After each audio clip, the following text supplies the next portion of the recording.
Everyone, easy physics by N K channel पर आप सभी का एक बार पुनः स्वागत है। चैप्टर नंबर 14 का एक बहुत महत्वपूर्ण टॉपिक हाइड्रोजन रेखीय स्पेक्ट्रम की व्याख्या।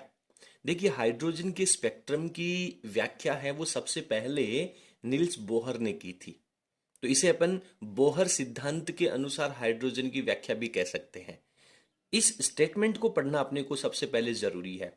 हाइड्रोजन का मतलब आपके पास कोई हाइड्रोजन का परमाणु है। रेखीय स्पेक्ट्रम का मतलब क्या है कि हाइड्रोजन परमाणु में जब इलेक्ट्रॉन बहुत ज्यादा वाली ऊर्जा वाली कक्षा से यानी बाह्य कक्षा से अंदर वाली कक्षा में जब उत्सर्जित होता है, जंप करता है, तो दोनों कक्षकों की ऊर्जाओं के अंतर के बराबर ऊर्जा का उत्सर्जन करता है। और यदि उस ऊर्जा को एक फोटोग्राफिक प्लेट के ऊपर यदि गिरवाया जाए तो उस फोटोग्राफिक प्लेट के ऊपर बहुत बारीक पतली पतली सी बारीक बारीक सी लाइनें बन जाती है। तो उस फोटोग्राफिक प्लेट के ऊपर उन लाइनों का बनना स्पेक्ट्रम कहलाता है। तो आज अपन नील्स बोहर के सिद्धांत के आधार पर, नील्स बोहर का जो तीसरा सिद्धांत है, तीसरी परिकल्पना है कि ऊर्जा का अवशोषण और उत्सर्जन इलेक्ट्रॉन हमेशा दोनों कक्षकों की ऊर्जाओं के अंतर के बराबर करता है। उस परिकल्पना को आधार मान करके आज अपन नील्स बोहर के सिद्धांत के द्वारा हाइड्रोजन के स्पेक्ट्रम की व्याख्या करने वाले हैं। तो इस टॉपिक की शुरुआत अपन यहां से करेंगे कि पिछले वीडियो में आप लोगों ने पढ़ा था कि nवीं कक्षा के इलेक्ट्रॉन की ऊर्जा यदि हाइड्रोजन परमाणु में ले लीजिए या किसी अन्य परमाणु में ले लीजिए, नाभिक के चारों तरफ इलेक्ट्रॉन जब वृत्ताकार कक्षा में गति करेगा तो उसकी टोटल एनर्जी होगी। और उसकी टोटल एनर्जी का कॉन्सेप्ट आपके पास आया था ई एन बराबर minus M E four Z square upon 8 epsilon naught square H square N square. यहाँ पे n है वो कक्षक की संख्या है और z है वो परमाणु क्रमांक है, और बाकी का जितना भी यहाँ पे संख्याएं दे रखी हैं इन सबको अपन कांस्टेंट मान लेते हैं। तो इसको अपन कुछ इस तरीके से भी लिख सकते हैं, E N this is equals to minus, और इस पूरे कॉन्सेप्ट को मैं आर डैश कह देता हूं, और साथ में मेरे पास क्या बचेगा, Z square upon N square. Clear है, Z square upon N square. और यहां मैं लिख देता हूं कि जहां पर ये जो आर डैश आपके पास आया है, इस आर डैश की वैल्यू एम ई की power 4 upon 8 epsilon naught square और एच स्क्वायर के बराबर में अपन इसको मान लेते हैं।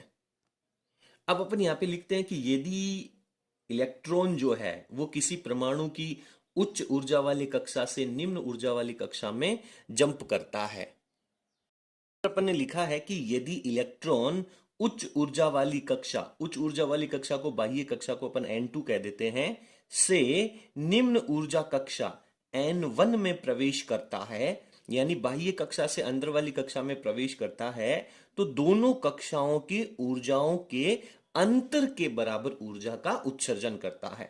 ठीक है, तो बाहर वाली कक्षा की एनर्जी को अपन कैसे लिख देंगे, इसको अपन ई एन के नीचे 2 लगा देंगे और इसकी वैल्यू हो जाएगी minus R dash upon N two का स्क्वायर। अब आप कहेंगे कि सर जेड कहाँ गया, तो यहां पे अपन लिखेंगे चूंकि हाइड्रोजन परमाणु की अपन बात कर रहे हैं, तो हाइड्रोजन के लिए z की वैल्यू कितनी होगी बेटा, हाइड्रोजन के लिए z की वैल्यू 1 हो जाएगी, इसलिए यहां से z का स्क्वायर अपन ने रिमूव कर दिया। और इसी प्रकार से n1 की ले लो, पहले कक्षक की अंदर वाले कक्षक की एनर्जी ले लो, तो minus R dash upon n1 का स्क्वायर लग जाएगा। सिंपल है, ठीक है, क्लियर है। आप फटाफट स्क्रीन को पॉज करके और इतना मटेरियल लिख लीजिए, उसके बाद में अपन आगे कंटिन्यू करते हैं। चलिए अब अपन इन दोनों कक्षकों की ऊर्जाओं का अंतर ले लेते हैं। तो अंतर लेंगे तो यहाँ पे मैं लिखता हूं कि डेल्टा ई, और डेल्टा ई की जो वैल्यू है वो बाहर वाले कक्षक की एनर्जी माइनस अंदर वाले कक्षक की एनर्जी लगाएंगे, बराबर लिखा मैंने। बाहर वाले कक्षक की एनर्जी को आपने ई एन टू लिखा है, तो यहाँ पे आएगा minus R dash upon N two का स्क्वायर, और फिर ये वैल्यू माइनस करेंगे तो ये प्लस बन जाएगी, तो ये बन जाएगी आपके पास R dash upon N one का स्क्वायर। इसको जब आप सॉल्व करेंगे तो आर डैश को ले लीजिए बेटा कॉमन, इसमें से जो प्लस का function 1 upon N one square है इसको पहले लिख लीजिए, और minus 1 upon N two square है इसको पीछे लिख लीजिए, तो ये आपके पास कॉन्सेप्ट बन जाता है। अब एनर्जी जो होगी उस एनर्जी को अपन लिखेंगे एच न्यू से।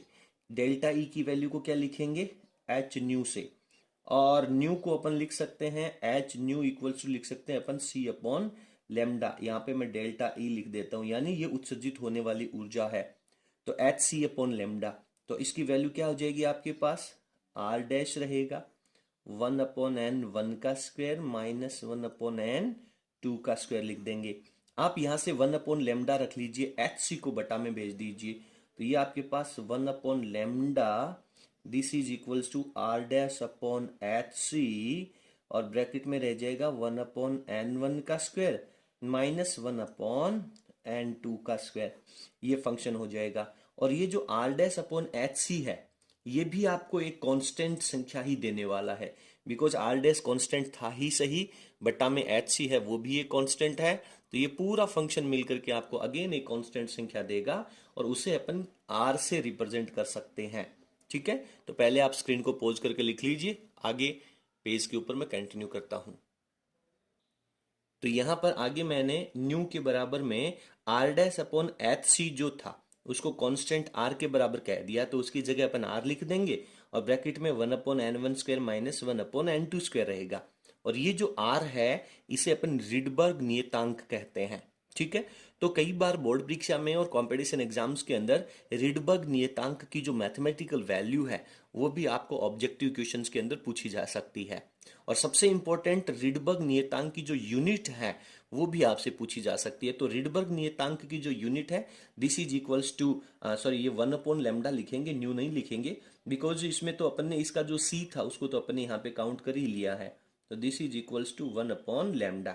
और 1/λ का मतलब क्या है, लेमडा तो मीटर में होता है, तो 1/मीटर यानी मीटर इनवर्स हो जाएगा। ठीक है, तो इस तरीके से आप लोगों को लिखना है। अब यदि इसमें हाइड्रोजन शब्द ना दे करके कई बार जैसे हीलियम परमाणु के लिए या लिथियम परमाणु के लिए अगर ये पूरा कॉन्सेप्ट दे देगा, तो जहां पे आपने Z को 1 से रिप्लेस किया था तो वो Z भी आपका यहाँ पे रह जाएगा। ठीक है, तो यहां पर यदि कोई परमाणु के स्थान पर अन्य तत्व है, नोट लगा करके मैं लिख देता हूं यहां पर नोट, यदि हाइड्रोजन के स्थान पर, यदि हाइड्रोजन के स्थान पर, हाइड्रोजन के स्थान पर अन्य परमाणु या तत्व कह सकते हैं, अन्य तत्वों के लिए, तो अन्य तत्वों के लिए की जब अपन बात करेंगे तो आपके पास जो 1/λ है इसमें आपके पास r के साथ में z² आ जाएगा। ठीक है, और बाकी का function 1/n1 square minus 1/n2 square same रहेगा। n1 और n2 की वैल्यू को पढ़ना है, पहचानना है। n1 का मतलब है कौन सी कक्षा में इलेक्ट्रॉन आ रहा है, और n2 का मतलब है कौन सी कक्षा से इलेक्ट्रॉन आ रहा है। ठीक है, तो ये आपके पास रिजल्ट आ गया, और इसे अपन रिडबर्ग सूत्र भी कहते हैं। ये जो रिजल्ट आप लोगों ने देखा है यहाँ पर, इसे रिडबर्ग सूत्र भी कहते हैं, और कई बार बोर्ड एग्जाम में इसे सीधा पूछ लेता है कि रिडबर्ग सूत्र का व्यंजक व्युत्पन्न कीजिए। ठीक है, तो आपको बहुत अच्छे तरीके से इस पूरे डेरिवेशन को पढ़ना होगा।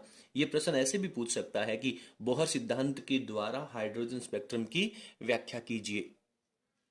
देखिए, अब अपन कुछ ऊर्जा श्रेणियां पढ़ने वाले हैं, और मैं आप लोगों को विश्वास दिला दूं कि अब जो अपन टॉपिक पढ़ने वाले हैं बोर्ड परीक्षा में 100% आपको यहां से कोई ना क्वेश्चन मिलने वाला है, जरूर कोई ना कोई प्रश्न आपको 100% मिलेगा। ठीक है, तो ऊर्जा श्रेणियां, ऊर्जा श्रेणियां का मतलब क्या, आप पहले थोड़ा सा मैं एक डायग्राम बनाता हूं, उस डायग्राम के द्वारा पढ़ने का प्रयास करें। मान लीजिए कि ये आपके पास नाभिक के बाहर वाली पहली कक्षा है, इलेक्ट्रॉन वाली, जिसे आप पहली स्थायी कक्षा कहेंगे, प्रथम स्थायी कक्षा कहेंगे। एन का जो क्रम संख्या है वो इसका कितना लिखेंगे, अपन 1 लिखेंगे। आप लोगों को याद होगा कि जब अपन ने पिछले वीडियो में पढ़ा था तो अपन ने कहा था कि इसे मूल ऊर्जा स्तर भी कहते हैं। इसके बाद में एन का मान जब 2 रखेंगे तो दूसरी जो ऊर्जा स्तर होगा जिसे अपन प्रथम उत्तेजित ऊर्जा स्तर भी कहते हैं, ये नंबर 2 है। इसके बाद में नंबर 3 की अपन बात कर लेते हैं, ये तीसरा ऊर्जा स्तर ले लेते हैं, यानी ये तीसरा कक्षक है जहां पे इलेक्ट्रॉन रह रहा है। मेरी बात समझ में आ रही है। इसके बाद में यहां पर आपके पास ये चौथा ऊर्जा स्तर है जहां पे इलेक्ट्रॉन रह रहा है। और जैसे जैसे आप बाहर की तरफ जाएंगे इन सभी कक्षाओं के बीच का जो गैप है वो आपका कम होता जाएगा। ठीक है, तो यहां पे मैं ले लेता हूं 5वीं कक्षा। आप इस बात को बहुत अच्छे से समझने का प्रयास करें। इसके बाद में अगेन जो कक्षाएं हैं इनका जो डिफरेंस है, इनका जो अंतर है वो धीरे धीरे इनके बीच का कम होता जाएगा। तो ये आ जाती है आपके पास 6ठी कक्षा। ठीक है, यदि इलेक्ट्रॉन पहली कक्षा में आ रहा है, पहली कक्षा में कहां से, दूसरी कक्षा से भी आ सकता है, तीसरी कक्षा से भी आ सकता है, चौथी कक्षा से भी आ सकता है, कहीं से भी आए, बट इलेक्ट्रॉन अंत में आना कहां चाहिए, पहली कक्षा में चाहिए। तो दूसरी कक्षा से इलेक्ट्रॉन पहली कक्षा में आ रहा है, तो इस स्थिति में जब आप लोगों ने 1/λ का, देखिए आप लोग कहेंगे कि दूसरी कक्षा से पहली कक्षा में इलेक्ट्रॉन आएगा तो इन दोनों कक्षाओं की ऊर्जाओं के अंतर के बराबर ऊर्जा का उत्सर्जन करेगा, और वो जो ऊर्जा का उत्सर्जन करेगा उसका कोई ना कोई तरंग दैर्ध्य भी होगा। तो इसका फॉर्मूला 1/λ इक्वल्स टू आपने पढ़ा था RZ² bracket 1/n1² minus n2², 1/n2²। ठीक है, तो यहाँ पे n1 की जगह आप लिखेंगे 1 और n2 की जगह लिखेंगे आप 2। ठीक है, इस बात को आपको समझना होगा। फिर इलेक्ट्रॉन है वो तीसरे कक्षक से भी पहले कक्षक में आ सकता है, तीसरी कक्षा से भी पहली कक्षा में आ सकता है, तो n1 का मान तो 1 ही रहेगा। तो लाइमन श्रेणी का मतलब ये होता है कि इलेक्ट्रॉन पहली कक्षा में आएगा, कहां से, दूसरी से, तीसरी से, चौथी से, हर कक्षा से आ सकता है। तो कौन सी कक्षा से आ रहा है उसके आधार पर केवल n2 का मान चेंज होगा, बट n1 का मान जो है वो सारी स्थितियों में 1 ही रहेगा। ये 6ठी कक्षा से इलेक्ट्रॉन भी यहां पे आ सकता है। तो ये जो श्रेणी आप लोगों को नजर आ रही है इसे क्या कहते हैं, लाइमन श्रेणी कहते हैं। इस बात को आप लोगों को पढ़ना होगा। ठीक है, उम्मीद करता हूं कि लाइमन श्रेणी आप लोगों को समझ में आ गई होगी। तो लाइमन श्रेणी का मतलब है कि इलेक्ट्रॉन दूसरे, तीसरे, चौथे कक्षक से आ सकता है, बट आएगा किस में, पहले कक्षक में। तो लाइमन श्रेणी के लिए उच्च ऊर्जा स्तर क्या बनेगा, आप सिंपल इतना सा लिखेंगे, ज्यादा कहानी नहीं लिखेंगे, उच्च ऊर्जा स्तर। तो लाइमन के लिए उच्च ऊर्जा स्तर की बात अपन करें तो उच्च ऊर्जा स्तर को अपन n2 से रिप्रेजेंट करते हैं। n2 कौन सा कक्षक होगा, दूसरा, तीसरा, चौथा हो सकता है। तो यहाँ पे n2 का मान 2, 3, 4, 5 ये सब हो सकते हैं। और कहां पे आएगा इलेक्ट्रॉन, प्रथम ऊर्जा स्तर में आएगा। तो यहां पे मैं लिखूंगा निम्न ऊर्जा स्तर, निम्न ऊर्जा स्तर, या फिर इसे मूल ऊर्जा स्तर भी कहा जाता है।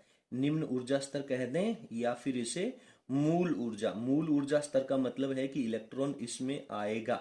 आपको मैं पूरी कहानी अच्छे से समझा दूंगा, आप सुनते जाइए बस। n1 की जो वैल्यू है वो 1 ही रहने वाली है। अब देखिए कई बार आपको n2 का मान 1 ऐसे 2, 3, 4, 5 नहीं देता है। समझिए, अगर ये कक्षक मूल ऊर्जा स्तर है तो ये कौन सा उत्तेजित ऊर्जा स्तर होगा, लाइमन श्रेणी के लिए n1 का मान 1 वाला तो मूल ऊर्जा स्तर हो गया। तो इसके बाहर वाला जो पहला कक्षक है वो प्रथम उत्तेजित ऊर्जा स्तर होगा। तो प्रश्न आपसे कहता है कि लाइमन श्रेणी में इलेक्ट्रॉन प्रथम उत्तेजित ऊर्जा स्तर से मूल ऊर्जा स्तर में आ रहा है। तो लाइमन श्रेणी का नाम सुनते ही n1 का मान 1 हो गया। और यदि कहता है कि प्रथम ऊर्जा स्तर, तो इसका मतलब दूसरी कक्षा से आ रहा है। द्वितीय ऊर्जा स्तर से आ रहा है यानी तीसरी कक्षा से आ रहा है।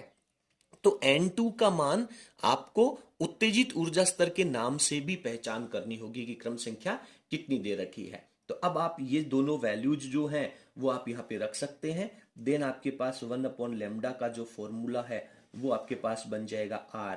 यहां से Z² हट जाएगा क्योंकि आप अब केवल बात किसकी कर रहे हो, हाइड्रोजन स्पेक्ट्रम की कर रहे हो। तो यदि हाइड्रोजन स्पेक्ट्रम की बात करेंगे तो ये वैल्यू r रह जाएगी और ब्रैकेट में 1/n1 का स्क्वायर, तो n1 की जगह तो 1 ही रहना है, माइनस 1/n2 का स्क्वायर। तो n2 के साथ में वैल्यूज हैं वो 2, 3, 4, 5 कुछ भी हो सकती है। प्रथम उत्तेजित ऊर्जा स्तर 2 आएगा, द्वितीय उत्तेजित ऊर्जा स्तर 3 आएगा, तृतीय उत्तेजित ऊर्जा स्तर 4 आएगा। तो कुछ इस तरीके से आप लोगों को ये सारी बातें हैं वो सीखनी है। और इसका जो प्रभाव है वो सन 1916 में पहली बार 1916 के अंदर लाइमन के द्वारा फोटोग्राफिक प्लेट के ऊपर देखा गया था। तो उनके नाम को यादगार रखने के लिए इसे लाइमन श्रेणी कह दिया गया। और सबसे इंपॉर्टेंट प्रश्न जो इस टॉपिक में से आता है वो ये है कि ये जो लाइमन श्रेणी रेखाएं हैं ये विद्युत चुंबकीय तरंगों के कौन से भाग में देखी जाती हैं, इलेक्ट्रोमैग्नेटिक वेव्स जो होती हैं उनके कौन से भाग में ये दिखाई देती हैं। तो आप लोगों को सीधा यहाँ पे लिखना है पराबैंगनी भाग में, पराबैंगनी भाग में। तो ये शब्द आप लोगों को बहुत अच्छे से याद रखना है। इलेक्ट्रोमैग्नेटिक वेव्स के पराबैंगनी भाग के अंदर ये लाइमन श्रेणी है वो दिखाई देती है। 1 नंबर का प्रश्न यहाँ से बोर्ड परीक्षा में पूछा जा सकता है। तो उम्मीद करता हूं कि लाइमन श्रेणी आप लोगों को बहुत अच्छे से समझ में आ गई होगी। सामान्यतः यहाँ से न्यूमेरिकल क्वेश्चंस जो हैं वो बोर्ड परीक्षा में पूछे जाते हैं। फिर भी यदि लाइमन श्रेणी के बारे में छोटा मोटा प्रश्न आता है तो पहला, मूल ऊर्जा स्तर का क्रम संख्या क्या होगी, उत्तेजित ऊर्जा स्तर की क्रम संख्या क्या होगी, इसे रेखा चित्र के द्वारा समझाइए, कौन से भाग के अंदर ये रेखाएं प्राप्त होती हैं। फटाफट आप वीडियो की स्क्रीन को पॉज करके और पूरे नोट्स लिख लीजिए। अपन आगे क्रम संख्या 2 पे चलते हैं। अब अपने पास आता है बामर श्रेणी। नंबर 1 पे थी लाइमन श्रेणी, नंबर 2 पे आती है बामर श्रेणी। बामर श्रेणी में देखिए क्या होगा कि इलेक्ट्रॉन उच्च ऊर्जा स्तर से आएगा, लेकिन अब की बार पहली कक्षा में नहीं आएगा, क्योंकि पहली कक्षा में आने को तो अपन लाइमन श्रेणी कह देंगे। तो अब की बार इलेक्ट्रॉन जो है वो उच्च ऊर्जा स्तरों से दूसरी कक्षा में आएगा। तो इसके लिए आपको क्या लिखना होगा कि तीसरे कक्षक से दूसरी कक्षा में आ सकता है, चौथे कक्षक से दूसरी कक्षा में आ सकता है, पांचवें कक्षक से दूसरी कक्षा में आ सकता है, छठे कक्षक से दूसरी कक्षा में आ सकता है। यदि इलेक्ट्रॉन दूसरी कक्षा में आ रहा है तो उसे अपन क्या कहते हैं, बामर श्रेणी कहते हैं। तो इसी तरीके से जितनी भी श्रेणियां हैं, मेरे पास यहाँ पे स्पेस कम है, लेकिन जितनी भी श्रेणियां हैं सभी श्रेणियों का जो चित्र है वो आप लोगों को बनाना होगा। वीडियो के एंड में मैं आप लोगों को सभी श्रेणियों का जो रेखा चित्र है बोर्ड परीक्षा में 1 नंबर का पूछा जा सकता है वो आप लोगों को दिखा दूंगा और आप लोग उसी के हिसाब से बना लेना। यहाँ पे आप एक पूरा स्पेस छोड़ करके बनाना सबसे पहले, या फिर जैसे लाइमन श्रेणी बना ली, अब इनके बीच में आप लोग पूरा बनाना, क्योंकि आप लोगों को तो सभी श्रेणियों को एक साथ याद करना होगा। ठीक है, समझ तो गए होंगे। फिर क्या होगा, लाइमन श्रेणी 1 नंबर पे, 2 नंबर पे बामर श्रेणी, नंबर 3 पे आती है पाश्चन श्रेणी। तो पाश्चन श्रेणी में क्या होगा कि इलेक्ट्रॉन तीसरे कक्षक में आएगा। कहां से आएगा, चौथे से, पांचवे से, छठे से। तो 1 नंबर पे लाइमन, 2 नंबर पे बामर, 3 नंबर पे पाश्चन, 4 नंबर पे ब्रेकट और 5 नंबर पे फुंड। तो इस तरीके से 5 तरह की श्रेणियां होती हैं। ठीक है, लाइमन में पहली कक्षा में आएगा, बामर में दूसरी कक्षा में, पाश्चन में तीसरी कक्षा में, ब्रैकेट में चौथी कक्षा में एंड फुंड में 5वीं कक्षा में इलेक्ट्रॉन आएगा। आएगा कहां से, बाह्य कक्षकों से आएगा। तो ये आपके पास बामर श्रेणी यहां पे हो जाती है। ठीक है, तो बामर श्रेणी की जब अपन बात करेंगे तो सिंपल आप लोगों को डायरेक्ट लिख लेना है, उच्च ऊर्जा स्तर की जगह कार्य कौन करेगा, उच्च ऊर्जा स्तर, जिसको आप N2 से रिप्रेजेंट करेंगे। सर दूसरे कक्षक में तो इलेक्ट्रॉन आएगा ही सही, तो तीसरे से, चौथे से, पांचवें से आ सकता है। इस बामर श्रेणी के लिए निम्न ऊर्जा स्तर कह दो या फिर मूल ऊर्जा स्तर कह दो। तो मूल ऊर्जा स्तर का काम कौन करेगा, इसको अपन N1 से लिखेंगे और इसकी वैल्यू सर 2 रहनी है। ठीक है, इसे अपन मूल ऊर्जा स्तर कहते हैं। ये क्या हो जाएगा, प्रथम उत्तेजित ऊर्जा स्तर। मेरी बात को बहुत ध्यान से सुनिए, बामर श्रेणी का नाम आते ही आपको सबसे पहले N1 कंफर्म करना है कि सर N1 की वैल्यू तो बामर श्रेणी 2 नंबर पे आती है तो 2 होगा। जब N1 यानी दूसरी कक्षा मूल ऊर्जा स्तर है तो प्रथम उत्तेजित ऊर्जा स्तर, पहली बार इलेक्ट्रॉन कौन से कक्षक से आ सकता है, सर तीसरे से आएगा। तो तीसरा कक्षक जो है वो बामर श्रेणी का प्रथम उत्तेजित ऊर्जा स्तर कहलाएगा। बामर श्रेणी का द्वितीय उत्तेजित ऊर्जा स्तर कक्षक संख्या 4 होगी। ये लैंग्वेज आप लोगों को पढ़नी है। अगर इस लैंग्वेज को आप लोगों ने समझ लिया तो आपको किसी भी न्यूमेरिकल में एक सिंगल परसेंट भी आपको दिक्कत नहीं होने वाली है। ठीक है, आप फटाफट स्क्रीन को पॉज करके यहां लिख लीजिए, मैं थोड़ा सा कॉपी को नीचे स्किप करने वाला हूं।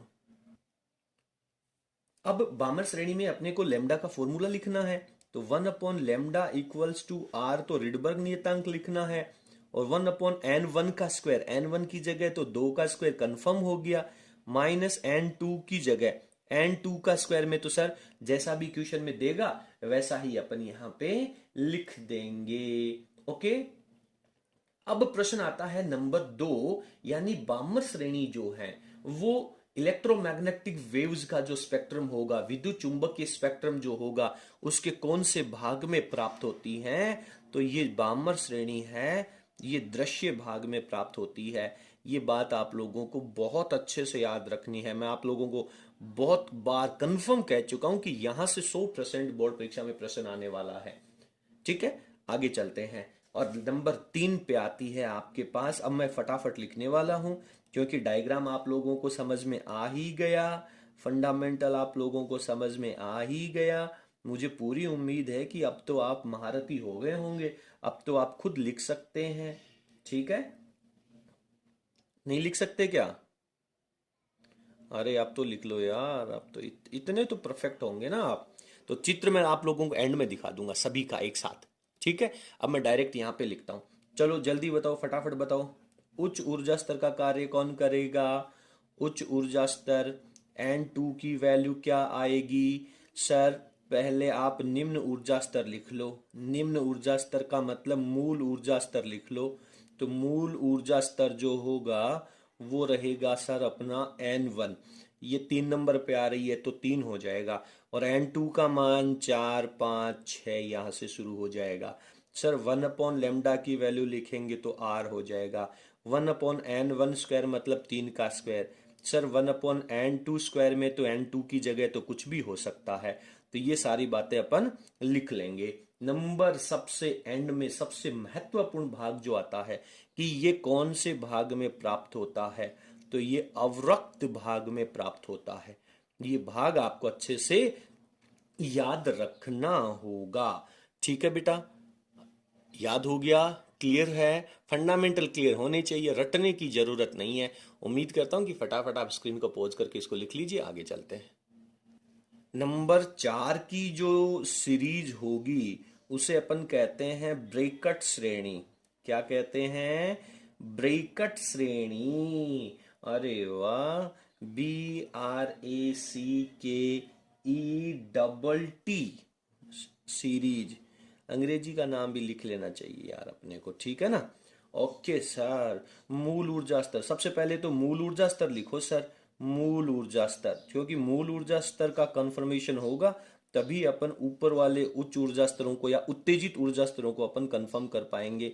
तो लाइमन 1 नंबर पे, बामर 2 नंबर पे, पाश्चन 3 नंबर पे, ब्रैकेट 4 नंबर पे। तो सर N1 का मान तो 4 होगा। अब सर उच्च ऊर्जा स्तर लिख लो।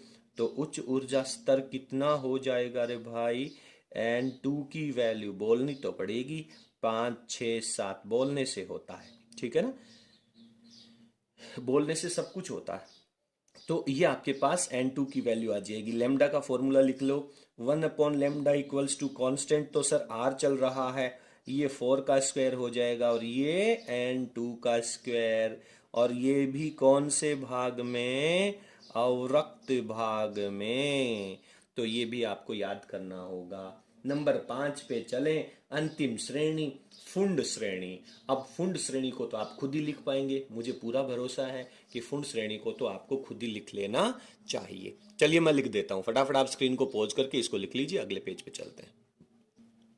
तो नंबर 5 पे आती है फुंड श्रेणी, उसको भी मैंने यहाँ पे लिख दिया है। मूल ऊर्जा स्तर नंबर 5 पे आएगी तो N1 की वैल्यू 5 होगी, और उच्च ऊर्जा स्तर, अच्छा ये कह दे कि कोई इलेक्ट्रॉन है वो फुंड श्रेणी में जा रहा है प्रथम उत्तेजित ऊर्जा स्तर से, तो फुंड श्रेणी का मतलब मूल ऊर्जा स्तर तो नंबर 5 पे होगा, और प्रथम उत्तेजित ऊर्जा स्तर लिखना है तो नंबर 6 आएगा। ठीक है, 1/λ का formula R 1/n1 square, N1 की वैल्यू तो फिक्स होगी तो मैंने 5 का स्क्वायर लिख दिया, और माइनस 1/n2 स्क्वायर, तो N2 की वैल्यू तो कुछ भी हो सकती है, वो आप लिख लेना। और ये कौन से भाग में आता है? अवरक्त भाग में आता है। ठीक है, तो इस तरीके से आप लोगों को इन सभी ऊर्जा श्रेणियों को अच्छे से समझना है। अब यहां पर इन ऊर्जा श्रेणियों का जो चित्र है वो चित्र दो तरीके से बनाया जाता है। दोनों तरीके मैं आप लोगों को स्क्रीन के ऊपर अब नीचे दिखा देता हूं। आप थोड़ा सा स्क्रीन को पॉज करके पहले इसको लिख लें, उसके बाद में आप थोड़ा सा पढ़ने का प्रयास करें। चलिए, सबसे पहले आप लोगों को अपनी स्क्रीन के ऊपर ये चित्र नजर आ रहा है। इसमें n1 की वैल्यू, n2 की वैल्यू, सारी n की वैल्यूज आपको गिवन है। लाइमन श्रेणी नजर आ रही है, बामर श्रेणी, पाश्चन, ब्रैकेट और फुंड। तो आप लोगों को पढ़ना है कि लाइमन श्रेणी का मतलब इलेक्ट्रॉन दूसरे तीसरे सभी बाहर वाले कक्षकों से पहले कक्षक में आएगा। बामर श्रेणी का मतलब है बाहर वाले कक्षकों से इलेक्ट्रॉन दूसरे कक्षक में आएगा। पाश्चन का मतलब तीसरे में आएगा। तो यदि 1 नंबर का प्रश्न आपसे पूछा जाता है तो आप ये पूरा डायग्राम बना करके आएंगे, तब आप लोगों को 1 नंबर मिलेगा। प्रश्न कहेगा कि हाइड्रोजन स्पेक्ट्रम की ऊर्जा श्रेणियों की व्याख्या कीजिए, तब आप लोगों को इन सभी ऊर्जा श्रेणियों के बारे में लिखना होगा। नीचे चलते हैं। ये जो आप लोगों को दूसरा चित्र यहां पे नजर आ रहा है, ये चित्र भी उसी के जैसा ही है, सेम स्थिति है, लेकिन इसको कुछ अच्छे तरीके से समझाया गया है। कैसे? क्योंकि सेंटर भाग में जो आप ब्लैक डॉट देख रहे हो वो आपका नाभिक का कार्य कर रहा है। ठीक है, न्यूक्लियस है, और न्यूक्लियस के चारों तरफ पहला वृत्ताकार कक्षक है जिसकी क्रम संख्या n की वैल्यू 1 दिखाई दे रही है। ये पहला कक्षक है, और यदि बाहर वाले कक्षकों से कोई भी इलेक्ट्रॉन इस पहले कक्षक में आएगा तो उसे अपन लाइमन श्रेणी कहेंगे। देखिए, बहुत क्लियर आप लोगों को नजर आ रहा है कि लाइमन श्रेणी का मतलब बाह्य कक्षकों से इलेक्ट्रॉन है वो पहले कक्षक में आ रहा है। उसके बाद में नंबर 2 पे आ रहा है आपका बामर श्रेणी। बामर श्रेणी में क्या होगा? बाहर वाले कक्षकों से इलेक्ट्रॉन दूसरे कक्षक में आएगा। ठीक है, तीसरे में पाश्चन दे रखा है, फिर ब्रैकेट दे रखा है, और फिर फुंड को समझाया गया है। तो आप इन दोनों डायग्राम्स में से जो भी आप लोगों को उचित लगे वो डायग्राम यहां पे लिख सकते हैं। अब अपन अगले वीडियो में जो चर्चा करेंगे वो रहेगा ये जो लैम्डा की वैल्यू है इसका मैक्सिमम मान कितना होगा और मिनिमम मान कितना होगा। लाइमन श्रेणी के लिए लैम्डा मैक्सिमम कितना है और मिनिमम कितना है, और फिर उन दोनों का रेशियो कितना है। एक बड़ा न्यूमेरिकल प्रश्न आने की पूरी संभावना रहती है। तो उन सभी चीजों को अपन अगले वीडियो में पढ़ेंगे। आज की क्लास में इतना ही। आपको हमारा आज का कंटेंट कैसा लगा कमेंट सेक्शन में जरूर लिखिएगा, और यदि आपको हमारा वीडियो पसंद आया तो प्लीज वीडियो को लाइक करें और इसे अपने सभी फ्रेंड्स के साथ शेयर जरूर करें। बहुत बहुत धन्यवाद। Thank you.